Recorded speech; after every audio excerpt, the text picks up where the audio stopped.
सदाचार अहिंसा की शिक्षा देने वाले भगवान महावीर जी का 2550वां वर्ष हम संपन्न कर रहे। हिंदवी स्वराज्य के संस्थापक छत्रपति शिवाजी महाराज, इनका 350वां वर्ष हम संपन्न कर रहे।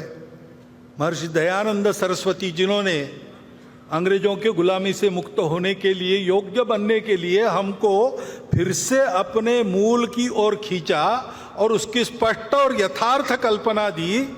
रूढ़ी कुरीतियों को बाजू रखकर वास्तविक अर्थ क्या है वो बताया। उनका 200वां वर्ष हम संपन्न कर रहे। ऐसे ही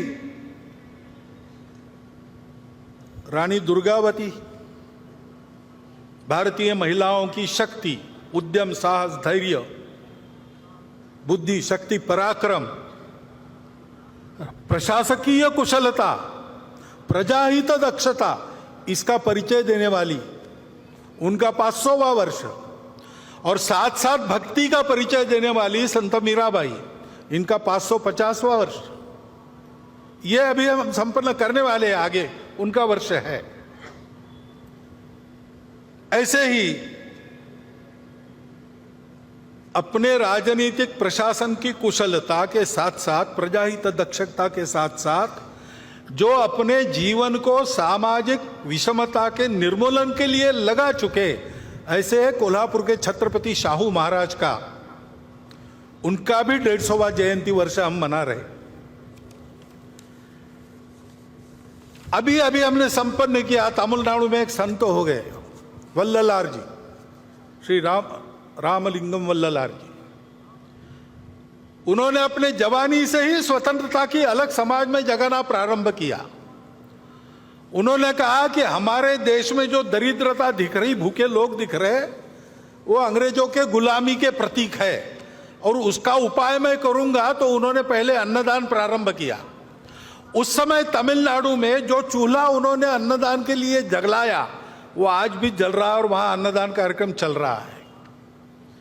आध्यात्मिक सांस्कृतिक जागृति के आधार पर सामाजिक समता और स्वतंत्रता का संदेश देने वाले वल्ललार जी की भी 200वां वर्ष अभी संपन्न हुआ, अक्टूबर में पूरा किया।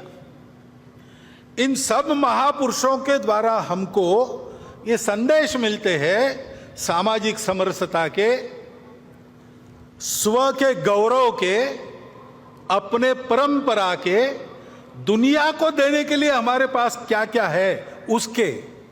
जैसे हमारे प्रमुख अतिथि जी ने उल्लेख किया, हमारे हर बात में हमारा स्व है, संगीत में है, अन्न में है, सारी बातों में है।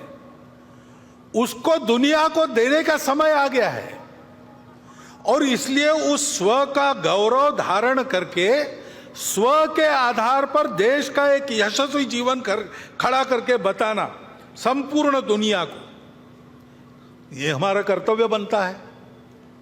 और उसके साथ साथ वो आज के विश्व की आवश्यकता भी है। आज का विश्व 2000 साल सुख की खोज में अनेक प्रकार के प्रयोग करके थक गया और वो कहता है कि हमको रास्ता चाहिए, क्योंकि विश्व में अनेक समस्याएं जिनका हल उनको नहीं मिला। स्वार्थ और कट्टरपन के चलते कलह चलते हैं, उसका कोई हल नहीं दिख रहा। विश्व ने प्रयास किया सबको एक रंग में घोलने का, सब में यूनिफॉर्मिटी लाने का, एकरूपता लाने का। वो यशस्वी हो नहीं सकता, क्योंकि सृष्टि बनी है विविधता, वो विविध ही रहेगी। विविधता में एकता कैसे आएगी, उसका कोई आधार उनके पास नहीं है। और इसलिए स्वार्थ तो रहता ही है, कट्टरपन भी रहता है, उसको चलते एक उन्माद पैदा हो जाता है, अहंकार पैदा हो जाता है, उसके संघर्ष चल रहे। स्वार्थों के टकराव और अतिवादिता के कारण युद्ध चलते हैं, उसका कोई उपाय नजर नहीं आता। प्रकृति विरुद्ध जीवन शैली, जीवन में स्वैरता, अनिर्बंध उपभोग, आत्यंतिक व्यक्तिवाद, अमर्याद शोषण, अधूरी दृष्टि के कारण उपजने वाले ये सारे दोष है, उसके चलते जो समस्याएं पैदा हुई है पर्यावरण की वगैरह, विश्व को उसका रास्ता नहीं दिख रहा है और उसकी भी अपेक्षा है कि भारत रास्ता दिखाए।